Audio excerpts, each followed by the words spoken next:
Você pode abrir a sua Bíblia ou o seu app no texto de Atos, capítulo 16, versículos 16 até o de número 40.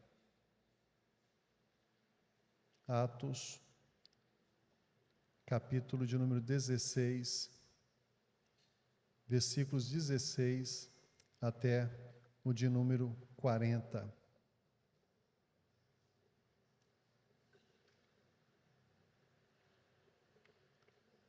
Nós temos um texto importante para podermos refletir nessa noite, e eu queria convidar você para acompanhar comigo essa leitura.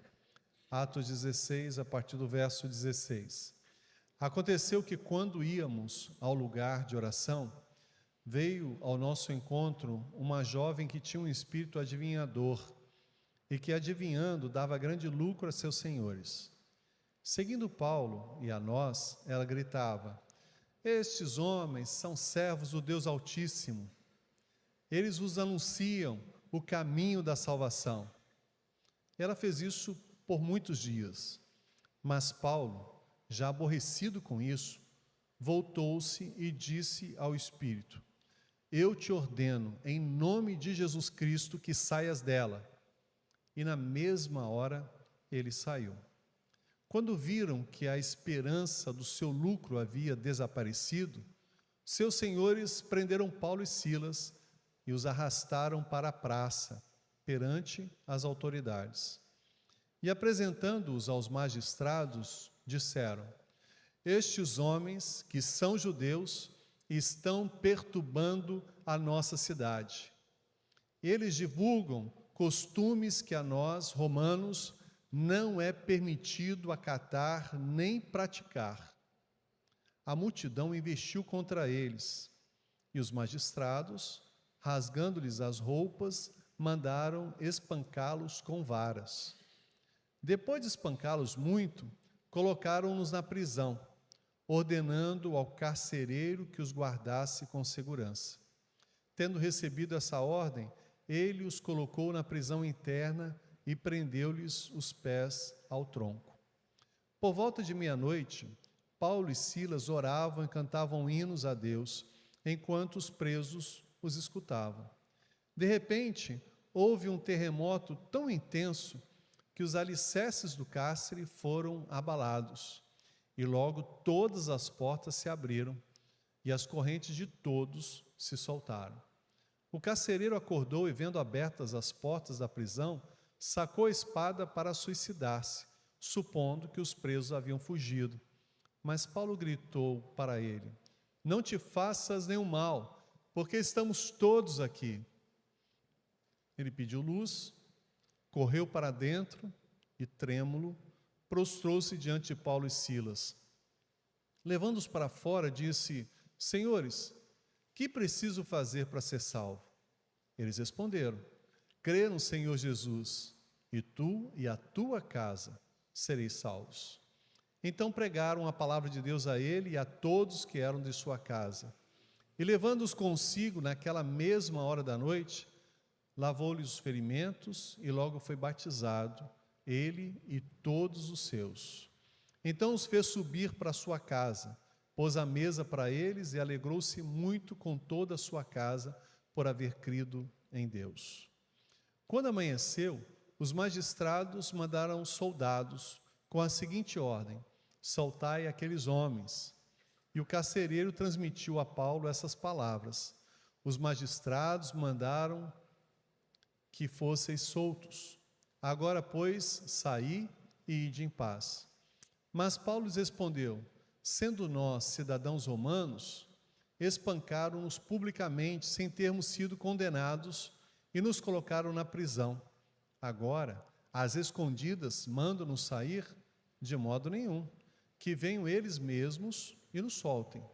E os soldados foram dizer isso aos magistrados, os quais ficaram com medo quando souberam que eles eram romanos.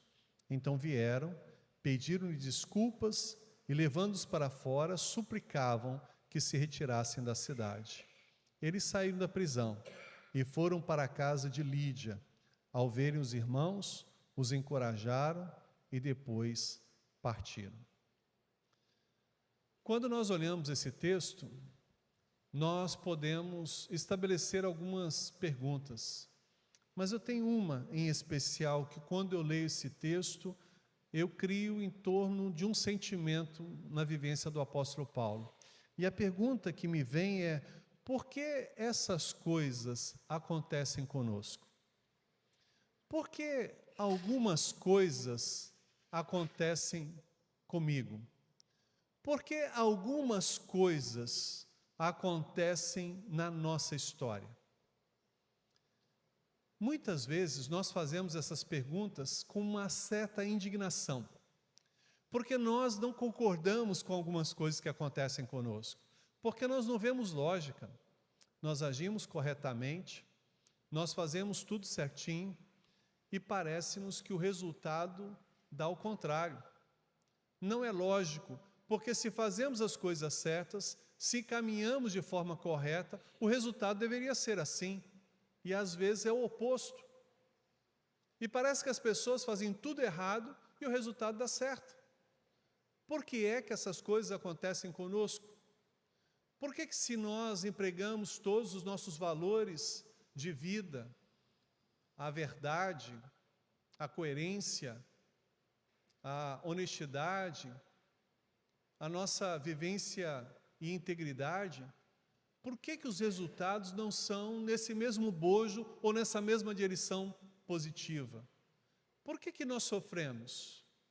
Por que nós pagamos preços tão elevados por sermos honestos?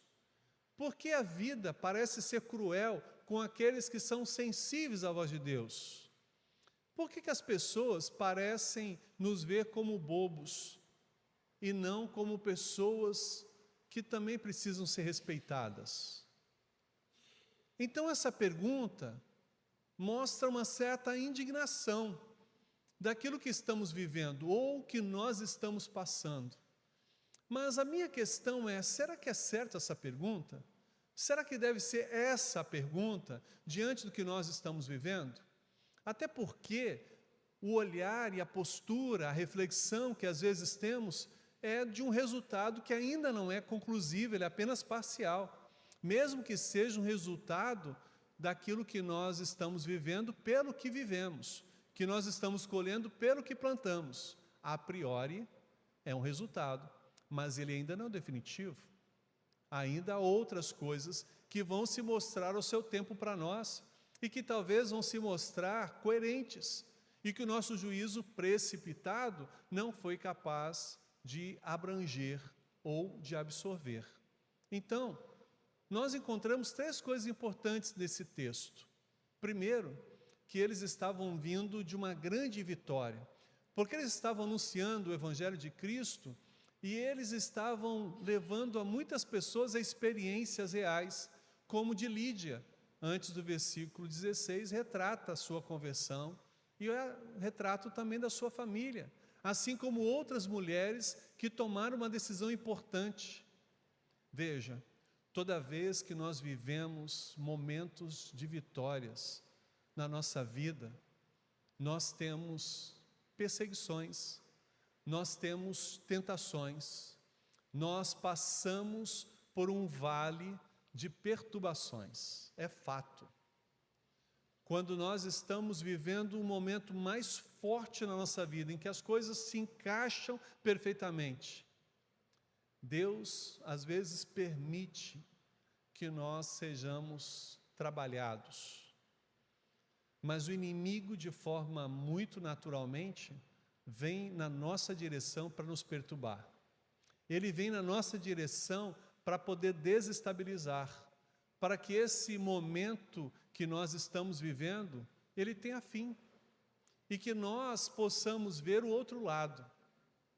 Eu me lembro que numa determinada ocasião, ajudando pessoas num processo em que nós fazíamos como igreja naquela época, as conferências evangelísticas, então nos reuníamos, preparávamos espiritualmente, éramos alcançados por uma linha de formação do que fazer com os novos decididos. E eu me lembro que houve uma grande manifestação de pessoas ao lado de Jesus naquela noite, E a pessoa tomou a palavra depois e disse para eles: olha, essa noite vocês entregaram suas vidas para o Senhor, e isso é algo muito importante. Mas se preparem, porque vocês vão viver os piores dias da vida de vocês agora como servos de Deus. Vocês vão enfrentar as piores coisas da vida de vocês como servos de Deus. Porque o inimigo vai tentar mostrar para vocês que vocês não tomaram a melhor decisão da vida de vocês. Ele vai tentar forçar vocês a se arrependerem da decisão de vocês, de voltar à velha vida. E aí, que bom que ele corrigiu depois, dizendo assim: mas eu digo que isso tudo não é verdade. Vai valer sempre essa decisão, porque independentemente de viver dias maus ou dias bons, o Senhor estará com você e você vencerá.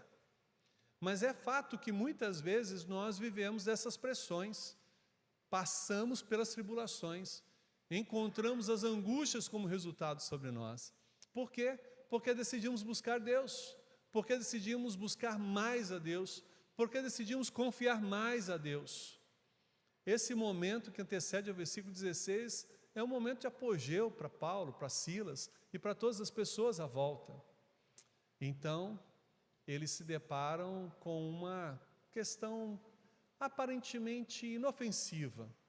Uma pessoa com espírito imundo que era usada para poder arrecadar recursos para uns sócios que usavam essa pessoa com espírito adivinho para poder ludibriar as pessoas.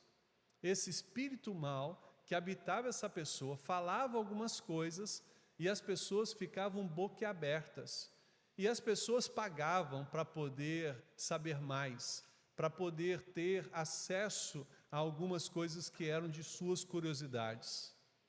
O espírito que se manifestava nessa pessoa era um espírito mau.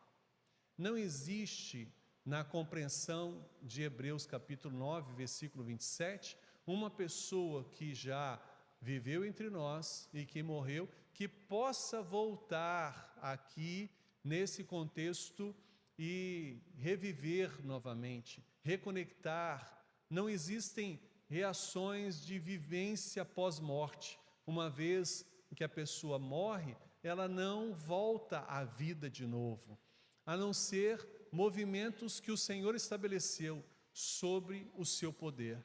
O diabo não tem esse poder. O diabo não tem o poder para trazer a vida de novo. Somente Jesus Cristo. Somente Deus pode fazer essas coisas. E então, nós encontramos em várias passagens bíblicas pessoas que acreditavam nas chamadas necromantes ou na necromancia, pessoas que procuravam ouvir os mortos sobre aquilo que tinham de conselho para eles. E isso era um espírito perturbador, um espírito mau, que se apoderava de algumas informações e que se aplicava. Mas muito das próprias palavras eram contradizentes, porque o diabo não consegue saber o que tem à frente, somente Deus. O diabo tem limites sobre a sua condição, o nosso Deus não.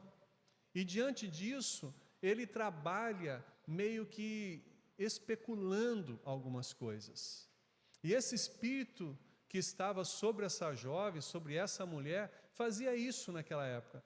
E os sócios, que eram donos dessa pessoa, do trabalho dessa pessoa, viram que a coisa ficou difícil depois da atitude de Paulo. Porque essa mulher, ela disse quem de fato era Paulo, quem de fato era Silas. Eles eram servos do Deus Altíssimo. Estava certa a informação. E que eles pregavam a palavra de Cristo, isso estava certo. Eles estavam anunciando o reino do Senhor, e isso é fato. Mas a forma de falar perturbou o coração de Paulo. E Paulo foi aguentando, mas chegou num momento em que Paulo disse assim: para aí, não dá certo isso não. Não dá para poder continuar por aqui e esse espírito fazendo isso. E ele simplesmente outorgou, sob a unção do Senhor, a autoridade sobre aquela pessoa, e aquela pessoa foi liberta. Quando essa pessoa ficou liberta, os sócios, que eram donos daquele negócio espiritual, daqueles adivinhos em movimentos dessa pessoa, pegou Paulo e Silas, prendeu e foi numa praça criar um juízo sobre eles, dizendo que eles eram perturbadores. Eles eram pessoas que estavam indo contra os interesses de Roma. E eles então ficaram ali naquela exposição, foram espancados, foram presos, não tiveram direito a falar, não foram identificados, eles simplesmente foram injustiçados, porque Paulo simplesmente colocou limite naquele espírito mau sobre aquela pessoa, libertando aquela pessoa. Ele fez o bem, ele libertou aquela pessoa, ele estabeleceu coerência. Mas veja, o espírito mau falou a verdade sobre eles. O diabo sabe quem é Deus, e ele não tem como errar isso. Ele erra nas coisas que ele não tem condições de saber, e que só Deus, como onisciente, sabe. Então por que ele libertou? Porque ele estava cansado do formato dessa pessoa seguir, e o formato dessa pessoa gerar lucro sobre aqueles que usavam ela para obter esse lucro. Paulo quis libertar aquela pessoa, oferecendo o bem para ela. Mas ele não podia imaginar que isso geraria um prejuízo imenso sobre ele e Silas, publicamente, diante daquela situação. Nós não fazemos ideia o que algumas coisas podem ocorrer ou desembocar sobre nós. Nós não temos o controle daquilo que está pela nossa frente. E é por isso que a gente precisa sempre ter bem o equilíbrio para as nossas ações. Isso não significa que Paulo não deveria libertar aquela pessoa. Claro, Paulo deveria, como libertou. Não está errado o que ele fez, mesmo que ele tenha feito no momento mais forte da sua emoção, mesmo que ele talvez não tivesse ali na temperança, mas ele liberta e faz bem em libertar essa pessoa. Mas as consequências são difíceis de serem administradas, porque ele não teve o julgamento correto. Os magistrados só validaram as acusações, em nenhum momento ouviram Paulo e Silas. Deram uma surra pública, colocaram eles presos na prisão, e isso simplesmente estava acontecendo de uma forma incoerente, pelo formato de vida dos dois, que eram justos diante de Deus e também diante dos homens, que nada haviam feito para merecer aquela prisão, que nada haviam feito para serem injustiçados como estavam sendo. Sabe, muitas vezes ocorre nas nossas vidas isso, situações que a gente olha e diz assim, mas por que isso está acontecendo? Eu não fiz nada de errado, eu não fiz por merecer essas coisas. Por que o mundo está desabando na minha cabeça? Por que as coisas estão assim perdendo seu rumo? Por que eu estou pagando um custo tão alto? Quando a gente começa a viver na dependência de Deus, quando a gente começa a se mover na direção de Deus, nós começamos a ver o que o próprio Cristo viveu aqui na terra, as aflições que ele passou, que ele enfrentou, que foram dadas, concedidas a ele. Nós começamos a perceber que o problema não está em fazer as coisas certas, o problema não está em ser sincero e verdadeiro, o problema não está na integridade, o problema está exatamente do outro lado, na forma injusta, em que as pessoas mostram a sua vivência completamente focada em si mesmos, em que eles procuram manter o seu status quo, os seus interesses, e eles são capazes de tudo para poder conseguir o que eles querem. Se tiver que destituir alguém, vai fazer. Se tiver que menosprezar alguém, eles vão fazer. Se tiver que matar alguém, eles vão fazer. O que se mostrar no caminho, eles vão tentar tirar. E vão fazer da forma mais fria possível. Quando nós olhamos hoje os nossos jornais, telejornais, as informações são muito grosseiras. As pessoas perdem a vida por coisas muito pequenas. E nós começamos a ver que esse perder a vida por essas ações injustas, por esses contextos que nós encontramos, são coisas que a gente não tem como dizer que isso seja imaginável.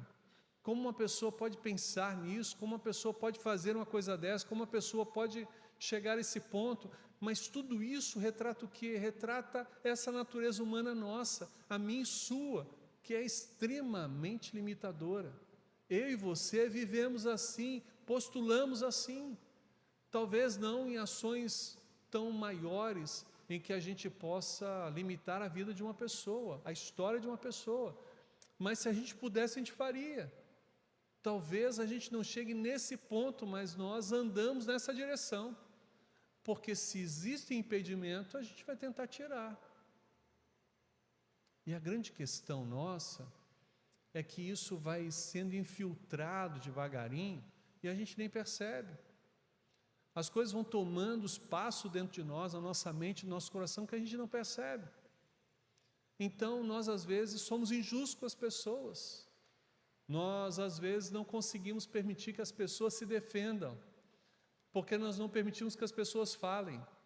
Nós queremos ter a palavra e a direção das coisas, e a nossa ótica é que vai estabelecer o senso de juízo. É o que você acredita que seja certo. Mas quem disse que você está certo? Então, diante da vida, nós nos perguntamos, por que essas coisas acontecem conosco? Se os princípios que nós estabelecemos são verdadeiros. Se as bases que nós estabelecemos são sinceras.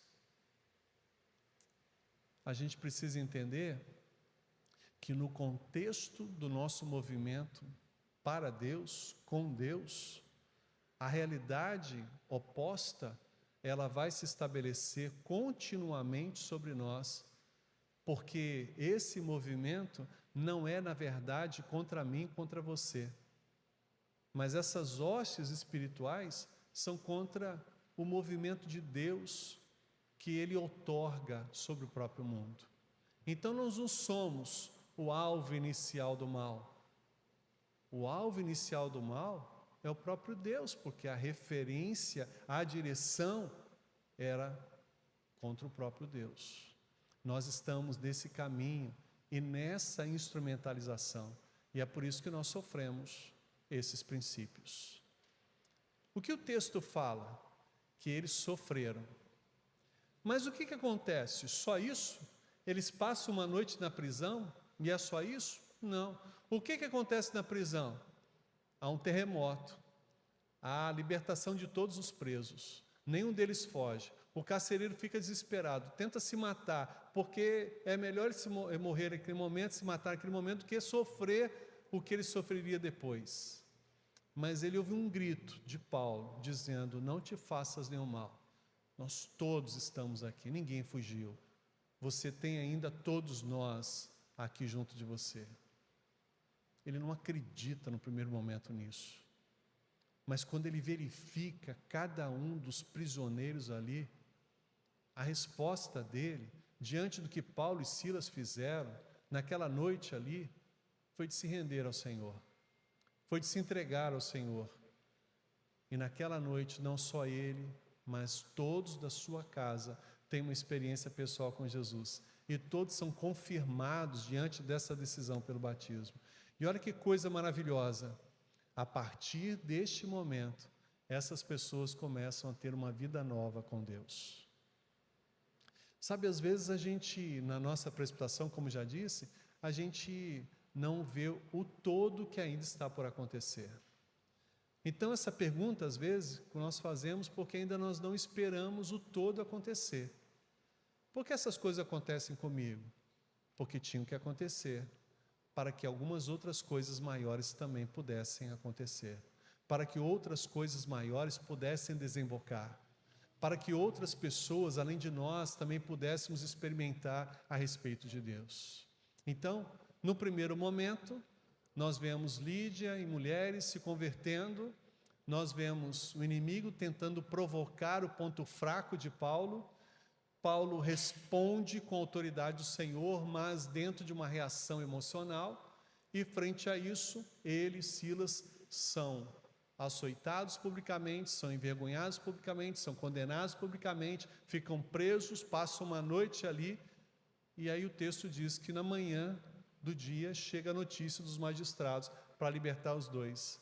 O que Paulo diz? Espera aí, ele em nenhum momento veio conversar ou nos ouvir ou que nós pudéssemos nos defender. Nós somos romanos e ele não validou o nosso direito. Se ele quer nos libertar, que venha ele mesmo até nós, para que assim seja feito o que precisa ser feito. E os magistrados, quando souberam disso, ficaram desesperados, porque eles sabiam da referência da lei dos romanos, do direito de defesa, o princípio estabelecido da justiça. E eles não seguiram em nada. Eles foram na voz do povo, ou no movimento do povo, naquele momento agitado ali naquela praça. Eles não procuraram ser imparciais, eles não fizeram bem o seu trabalho. E nisso, tentaram convencer de todas as formas que Paulo e Silas saíssem o mais rápido da cidade. E se fosse o caso, e até necessário, como fizeram, pedir desculpas. Desculpa aí pelo que aconteceu. A relação desse pedido de desculpas não era reconhecimento dos erros, mas a necessidade que tão logo eles pudessem sair dali para não complicar a vida deles enquanto magistrados junto à cidade. Eles saem ali da prisão. E para onde eles vão? Vão para a casa de Lídia. Para quê? Para testemunhar. Ontem vocês nos viram aqui sendo presos, humilhados, espancados aqui na praça. Eles foram muito invasivos, foram cruéis, mas nós estamos aqui hoje para dizer que houve um terremoto, não na cidade, houve um terremoto lá na prisão, e esse terremoto habilitou a todos os presos a estarem livres, mas ninguém fugiu.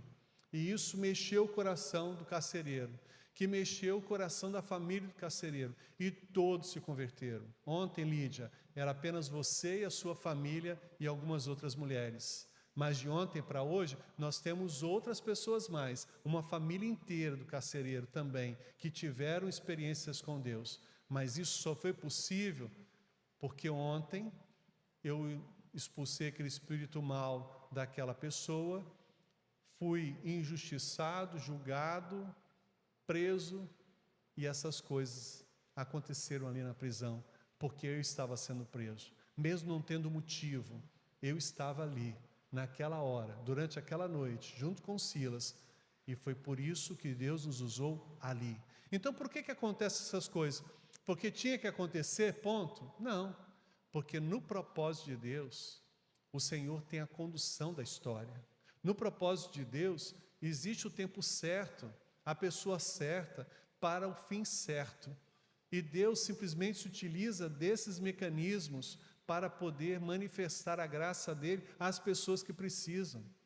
Se Paulo tivesse entendido isso e criado um movimento para ser preso, para que ele pudesse na prisão pregar o evangelho para aquele carcereiro, não daria certo, porque a ação, por mais premeditada dele, com o melhor objetivo dele, não teria a força que Deus tem em muitas situações da nossa vida.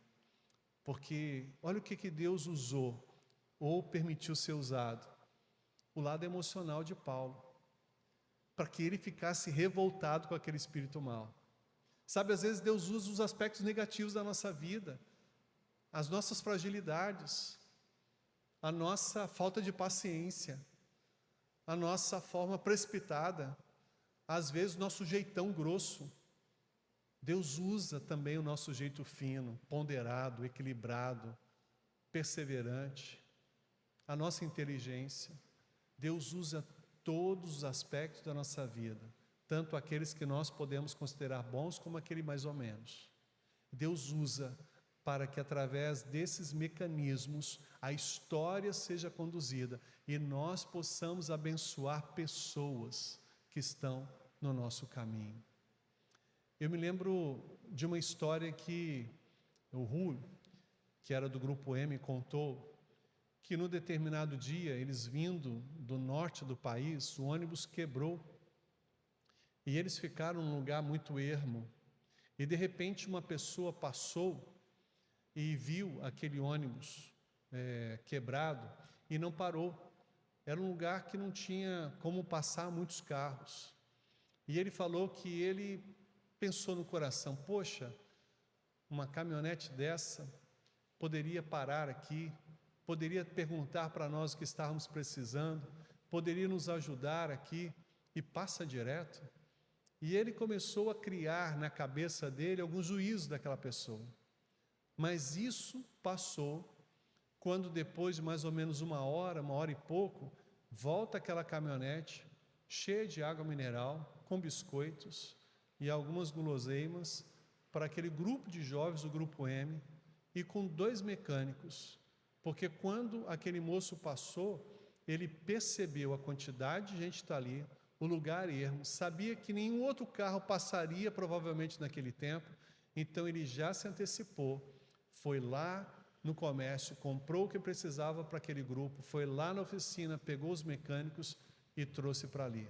Em um tempo só, matou a fome, a sede daqueles que já estavam ali horas esperando por um socorro, e teve a oportunidade de consertar o ônibus e o ônibus seguir em frente.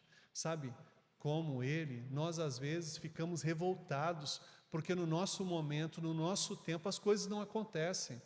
Parece que Deus está de marcação conosco quando o ônibus quebra, quando o carro quebra, quando a bicicleta está com o pneu furado, quando a sandália se rompe, quando o sapato solta o solado, quando a calça rasga, quando a nossa camisa mancha, quando algumas coisas que não estavam previstas acontecem. É muito pouco para a gente agir como a gente age, mas Deus não leva em consideração isso. Deus trata a nossa vida e Ele até se aproveita dos nossos limites para poder manifestar a glória dEle a outras pessoas que precisam. Porque no tempo certo você vai estar onde você precisa estar. No tempo certo Deus vai te usar ali onde você vai precisar estar, para as pessoas que vão precisar ouvir e vão poder alcançar o que Deus tem proposto. Então, há conexão, há encaixe, e a gente começa a ver que há coisas além daquelas que nós estamos acostumados a juizar como resultado. Aprendamos a ver os resultados da nossa vida como parciais. Deus ainda tem muito para poder fazer sobre nós e a partir de nós. Então, quando a gente olhar para esse texto e para essa história, nós devemos perguntar: por que essas coisas acontecem comigo? Por que essas coisas acontecem conosco? Podemos. E qual vai ser a nossa resposta? Deus permite que essas coisas aconteçam, ou que aconteçam, para manifestar a graça dele às pessoas que precisam. Nós saímos da casa de Lídia e voltamos para a casa de Lídia. Nós saímos felizes da casa de Lídia e voltamos felizes para a casa de Lídia. Quando nós fechamos o ciclo da vontade de Deus, nós sempre vivemos na bênção dele. Saímos na bênção e concluímos na bênção. Não fica perdido as coisas, não ficam soltas as coisas. Deus, quando tem um controle de todas as coisas, Ele manifesta o seu poder, a sua autoridade sobre todos os momentos e as circunstâncias. O que nós precisamos fazer é crer nisso. Então, diante dessa história, ao invés de perguntar por que essas coisas acontecem conosco, é assim: poderíamos e devemos. Por que não essas coisas também acontecerem? Por que Deus não me utiliza para poder manifestar a sua graça às outras pessoas? Porque, consciente ou não, querendo ou não, Deus vai usar cada um de nós para que, através da nossa vida, Ele faça pontes a outras mais, para manifestar o seu amor, a sua graça e a sua salvação. Quem diria que aquela noite estava perdida? Quem diria que aquela noite não poderia gerar resultados tão maravilhosos? Nós precisamos conhecer mais Deus, para ao invés de ficarmos murmurando e resmungando sobre parte de resultados ou resultados parciais da nossa vida, esperar no Senhor para contemplarmos, usufruirmos os resultados completos que Ele tem sobre nós e a partir de nós. Porque aí, quando nós vemos isso, a gente diz: Senhor, continua, eu estou aqui e quero continuar fazendo a sua vontade. Conta comigo, eu estou aqui para seguir em frente e fazer manifestar a glória do Senhor. Então, ao invés de nós olharmos e validarmos apenas as partes dos movimentos de Deus sobre a sua história, validemos o que ainda está por vir e o que Deus ainda tem para nos oferecer, realizar sobre a nossa vida. Como tem sido a sua história até aqui? Qual é o resultado parcial que você tem hoje? Está chateado com Deus? Está de mau humor com Deus? Está olhando para Deus com o fundo de olho, cantinho de olho, de baixo para cima? Está com nariz e boca de birra? Está dizendo algumas coisas que balbuciam o seu mau humor? Aguarda, porque o Senhor ainda tem muito para fazer. Através desse momento, através da sua realidade, Deus haverá de alcançar outros que de outra forma não facilmente se renderiam aos pés do Senhor. Então, ao invés de ficar como está, relaxa e aproveita a grandeza de Deus, o amor dele e a fidelidade dele, que ultrapassa você e os seus e que vai além e muito além nas suas gerações. Eu queria terminar esse nosso momento orando, mas eu queria ser muito sincero com você. Essa palavra mexeu muito comigo, porque eu era muito rabugento em muitos momentos da minha vida, tentando mostrar para Deus que algumas coisas não estavam certas serem conduzidas daquele jeito, naquele formato, que em alguns momentos eu me via injustiçado, fazendo o que eu deveria fazer. Mas eu aprendi a ficar calado e eu aprendi a considerar que os resultados parciais são apenas parte de um todo que Deus está fazendo na minha vida. Eu não sei como é que você está aqui nessa noite, mas talvez você, como eu, esteja sendo rabugento com a sua vida, com as coisas que você tem enfrentado, e você está angustiado por isso, porque parece que Deus não está nem aí para você, parece que Deus não está te acompanhando e você está aí exposto, e tudo de mal parece que está acontecendo com você, o mundo está desabando sobre você. Isso não é verdade. Se o mundo estivesse desabando sobre você, você não aguentaria, você não se manteria de pé. E é o Senhor quem cuida, e é o Senhor fiel que te leva à frente. E mesmo passando por tudo que você tem passado, o Senhor não te abandona e nunca vai te abandonar. Se você está aqui, é porque Ele tem estado junto de você. E você acha que isso é o resultado? Está enganado. Ainda tem muito mais para ser vivido. E você vai contemplar, e o seu coração festejará o que Ele tem reservado para mais à frente. Um pouco mais dos resultados que serão completos na sua vida, na sua história. Então, nessa noite, eu e você, sejamos sinceros. Vamos continuar vivendo como estamos vivendo? Ou vamos considerar que este Deus sabe de todas as coisas? E se Ele sabe, se Ele nos conduz aos caminhos que estamos caminhando, será que não é bom a gente esperar? Esperar um pouco mais para falar, para julgar, para poder ver os resultados que ainda vão vir? Deus pode, e Ele sempre faz todas as coisas se tornarem possíveis, mesmo as impossíveis. Deus é o único capaz de transformar o impossível em possível. Os momentos adversos em momentos de vitória, de superação. Os momentos da nossa maior fraqueza em momentos de maiores virtudes. Porque Ele é Deus e por isso é capaz de fazer. Se dependesse só de mim e de você, a gente continuaria vivendo como estamos vivendo. Mas graças a Deus, que Deus é diferente de nós. Por que isso acontece conosco?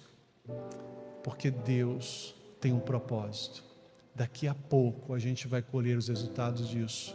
E nós vamos ver a bondade do Senhor sobre nós. O melhor ainda está por vir. E pegando a carona do Jefferson, numa mensagem que ele mandou logo depois que ele saiu do pós-cirúrgico, com a vozinha bastante trêmulazinha, ele disse para a mãe: mãe, eu consegui atravessar o mar, mas ainda falta conquistar a terra. E eu vejo que isso é legal, é bem do Jefferson mesmo. Nós estamos com a vitória parcial, mas ainda teremos a vitória completa, e nós cremos que o Senhor tem ela para nós. Foi por isso que o povo saiu do Egito, porque havia uma terra de Canaã para esse povo, e é por isso que nós passamos pelos desertos, porque existe uma promessa de Deus para nós na frente. O todo ainda se manifestará. Então, por que isso acontece? Porque Deus permite para que outras coisas maiores sejam possíveis.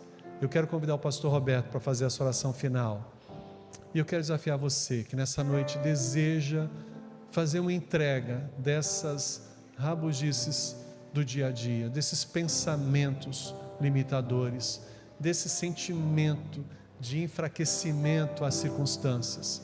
Que nessa noite nós pudéssemos empoderar, não numa visão, uma filosofia humanista, mas na palavra de Deus, no que ela tem para mim e para você. Se apoderar da verdade de Deus, da essência do amor de Deus, da graça dele. Deus está no controle de todas as coisas, e isso envolve a minha história e a sua história, o meu momento e o seu momento. Se você se sentir à vontade, onde você estiver, você pode se colocar de pé e dizer: Deus, eu estava assim como Edson, nas minhas rabugices. Eu também estava olhando meio de canto de olho, de nariz virado, porque algumas coisas não dava para entender, sinceramente. Mas nessa noite, eu entendo o que o Senhor tem para mim, e eu estou disposto a caminhar segundo a tua vontade, segundo a sua permissividade, para a glória do Senhor, para abençoar a outros que estejam nesse radar que o Senhor deseja fazer se cumprir e abençoar. Onde você estiver, você pode se colocar de pé, se for isso o seu sentimento também. Pai querido, Deus de amor, a Tua palavra é maravilhosa, Pai. Ela nos fala, ela nos toca, ela nos confronta. Quantas vezes, Pai, nós achamos que o Senhor até esqueceu de nós, mas depois entendemos, Pai, que o que estamos passando, o que passamos, foi para nós tirarmos lições. Como diz o apóstolo Paulo em Romanos, que todas as coisas contribuem para o bem daqueles que amam a Deus. Mas na nossa fraqueza, Pai, como é difícil às vezes nós entendermos isto.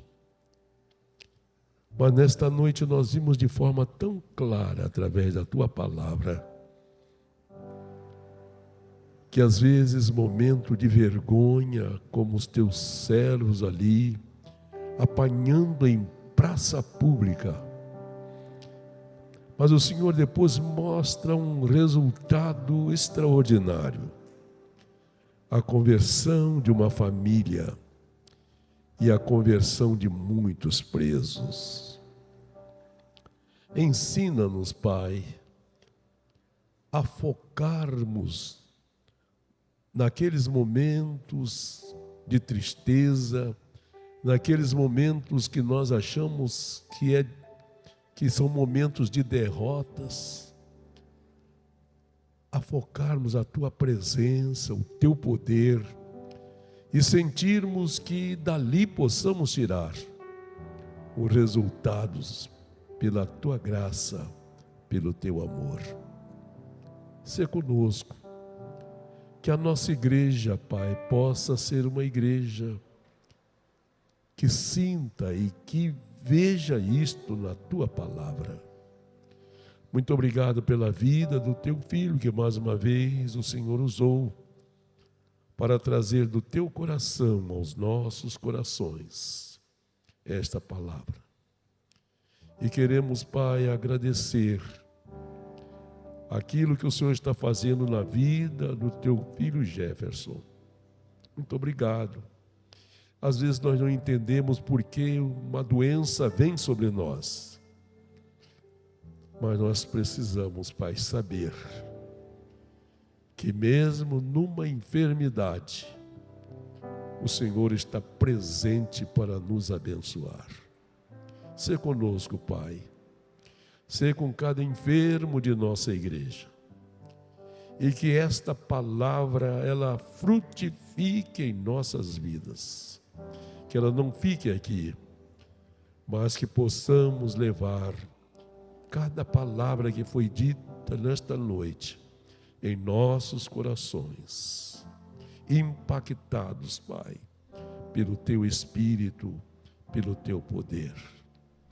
Leva-nos em paz aos nossos lares, dá-nos uma noite abençoada, para que amanhã possamos despertar, para vivermos um dia na tua bendita e santa presença. Muito obrigado, Pai, por tudo, e perdoa-nos, em nome de Jesus rogamos. Amém, Senhor.